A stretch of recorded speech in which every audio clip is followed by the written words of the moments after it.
Welcome, dear listeners, to History with Herodotus, where we delve into the depths of the past to uncover the secrets that have shaped our world. Today, we embark on a fascinating journey through the annals of time to explore one of the most pivotal battles in ancient history, the Battle of Gergovia. This epic clash between the Roman Republic and the Gauls has left an indelible mark on the landscape of Europe, and its precursors are a testament to the complex web of alliances, rivalries, and ambitions that defined the ancient world. As we navigate the earliest history of the Battle of Gergovia, we find ourselves in the midst of a tumultuous era, marked by the expanding influence of Rome and the resilience of the Gallic tribes. The year is 52 BCE, and the Roman general Julius Caesar has been consolidating his power in Gaul, having already conquered much of the region. However, the Arverni tribe, led by the young and charismatic chieftain Vercingetorix, remains a formidable force, determined to resist Roman rule. To understand the origins of the Battle of Gergovia, we must first examine the historical context in which it emerged. The city of Gergovia, situated atop a hill in what is now modern-day Clermont-Ferrand, France, was a strategic stronghold of the Arverni tribe. Its imposing walls and commanding views of the surrounding countryside made it an ideal location for the Gauls to launch a defense against the Romans. In the years leading up to the battle, Vercingetorix had been secretly gathering allies from among the other Gallic tribes, forming a coalition that would ultimately challenge Roman authority. The Baturiges, the Cadurci, and the Sinones, among others, had pledged their support to the Arverni cause, creating a powerful alliance that threatened to upset the balance of power in Gaul. The Romans, however, were not unaware of these developments. Caesar, ever the astute strategist, had been monitoring the situation closely, and he knew that a decisive victory over the Gauls was essential to securing Roman dominance in the region. In 52 BCE, he set his sights on Gergovia, determined to crush the Arverni and their allies once and for all. As we explore the earliest history of the Battle of Gergovia, we find ourselves in the midst of a complex and often fraught world of ancient politics and military strategy. The precursors to this epic battle are a testament to the deep-seated tensions between the Romans and the Gauls, and it is here, in the midst of this turmoil, that our story truly begins. The historical context of the Battle of Gergovia is also marked by the rise of Vercingetorix as a leader among the Gauls. This young and charismatic chieftain had united many of the Gallic tribes under his banner, and his determination to resist Roman rule had inspired a sense of hope and defiance among his people. The city of Gergovia itself was a marvel of Gallic engineering, with walls that stretched for miles and a complex system of fortifications that made it nearly impenetrable. The Romans, however, were not deterred by these defenses, and they began to lay siege to the city in the spring of 52 BCE. As the Roman legions closed in on Gergovia, the Gauls prepared for battle, knowing that their very way of life hung in the balance. The stage was set for a clash of epic proportions, with the fate of Gaul hanging precariously in the balance. And so, dear listeners, as we conclude our examination of the earliest history of the Battle of Gergovia, we find ourselves poised on the threshold of a new era, one that will be marked by bloodshed, bravery, and the unyielding determination of two great civilizations. The drama is about to unfold, and we invite you to join us next as we delve into the heart of the battle itself, where the armies of Rome and Gaul will collide in a frenzy of steel and bloodshed. Welcome back to History with Herodotus, where we're exploring the epic Battle of Gergovia, a pivotal clash between the Roman Republic and the Gauls. The year is 52 BCE, and Julius Caesar's Roman legions have laid siege to the city of Gergovia, a strategic stronghold of the Arverni tribe. Vercingetorix, the young and charismatic chieftain, has united many of the Gallic tribes under his banner, and they're determined to resist Roman rule. The city's imposing walls and commanding views of the surrounding countryside make it an ideal location for the Gauls to launch a defense against the Romans. As the Roman legions close in on Gergovia, they're met with fierce resistance from the Gauls. Vercingetorix has cleverly positioned his troops on the hills and ridges surrounding the city, using the terrain to their advantage. The Romans, however, are not deterred by these defenses, and they begin to employ their signature tactic, the testudo, or tortoise formation. This tightly packed phalanx of shields allows the Roman soldiers to advance on the enemy while protecting themselves from the hail of projectiles. The Gauls, meanwhile, are employing their own unique tactics, using their knowledge of the terrain to launch surprise attacks on the Romans. They're also utilizing their cavalry to great effect, using their speed and agility to outmaneuver the slower Roman infantry.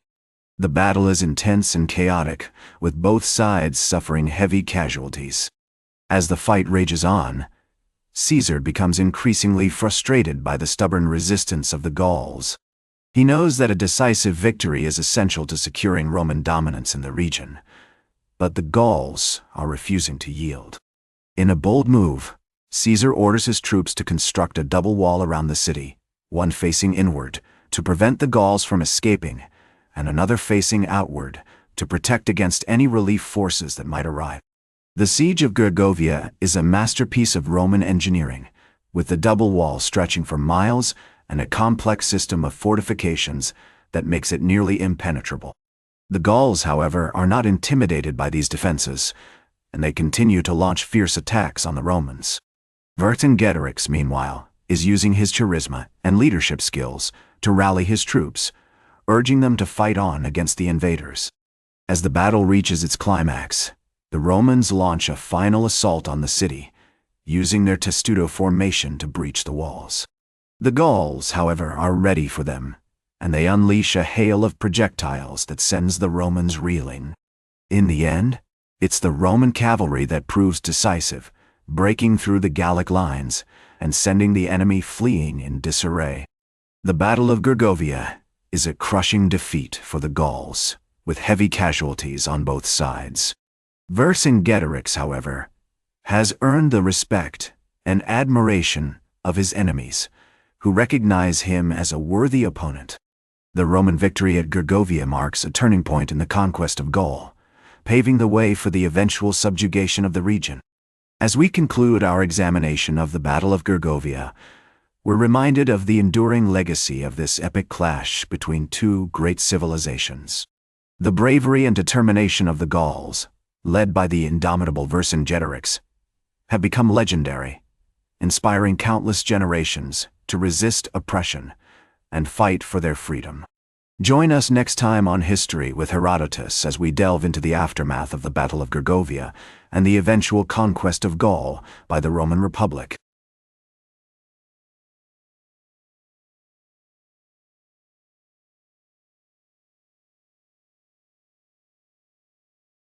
Welcome back to History with Herodotus, where we're exploring the epic Battle of Gergovia and its aftermath.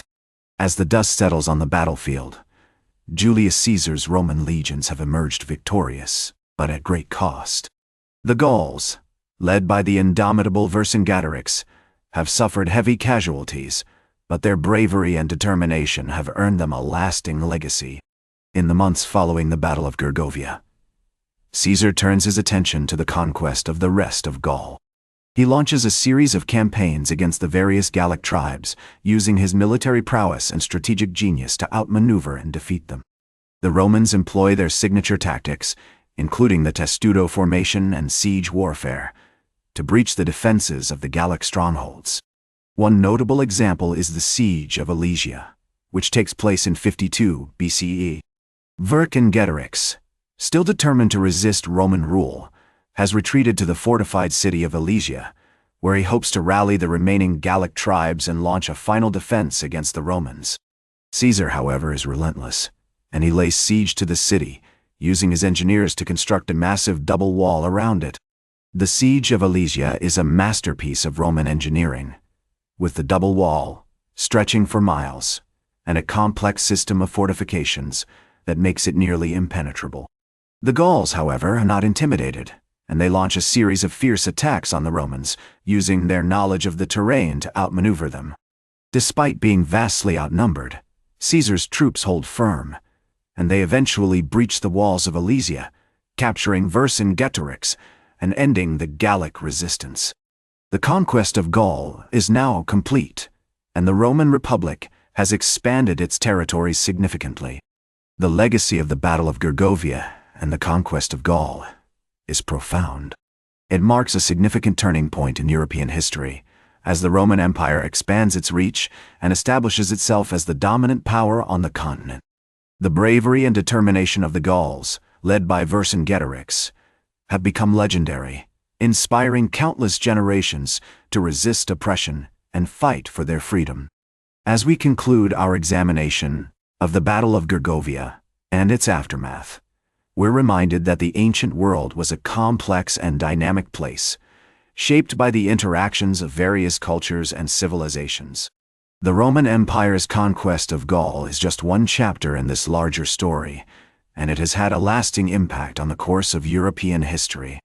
In the words of Julius Caesar himself, Veni, vidi, vici, I came, I saw, I conquered.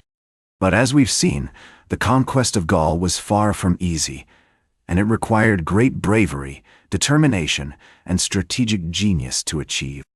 Join us next time on History with Herodotus as we explore more fascinating stories from the ancient world and uncover the secrets that have made us who we are today.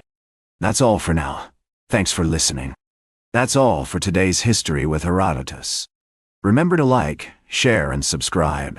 And until next time, remember that to understand the present, we must first understand the past.